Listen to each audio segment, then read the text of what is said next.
ఎంతమంది ఆశీర్వదించబడినప్పుడు నన్నే ఎందుకు ఆశీర్వదించావయ్యా అని అడిగావా? కానీ ఒక శ్రమ రాగానే ఏమడుగుతావంటే నాకే ఎందుకు ప్రభువా? ఒక కారు కొనుక్కున్నప్పుడు ఎప్పుడైనా అడిగావా నాకే కారు ఎందుకు ఇచ్చావయ్యా, నాకే ఎందుకు బైక్ ఇచ్చావయ్యా, నాకే ఇల్లు ఎందుకు ఇచ్చావయ్యా అని అడగనప్పుడు నీకు ఒక సమస్య వచ్చినప్పుడు ఆ దమ్ము రాకూడదు. ఏ దమ్ము? నాకే ఎందుకు ప్రభువా అని అడిగే హక్కు లేదు మనకి. మనం అనేక సార్లు దేవుని మంచితనాన్ని హక్కుగా తీసుకుంటాం. We take God's goodness as a right. దేవుని మంచితనాన్ని బలహీనంగా చూస్తాం. దేవుని యొక్క క్షమాపణని బలహీనంగా చూస్తాం కనుక ఆయన మంచి చెయ్యాలనే చూస్తాం. ఒక చెడు జరిగినప్పుడే అడుగుతాం ఏంటంటే నాకే ఎందుకు చేసావయ్యా?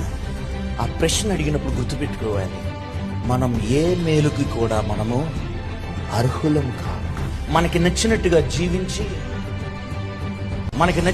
జీవించినా కానీ దేవుడు క్షమించి మేలు చేస్తూ ఉంటుంటే అది చూడం. మనం ఒక నష్టం రాగానే నాకే ఎందుకు చేసావయ్యా అని అంటాం.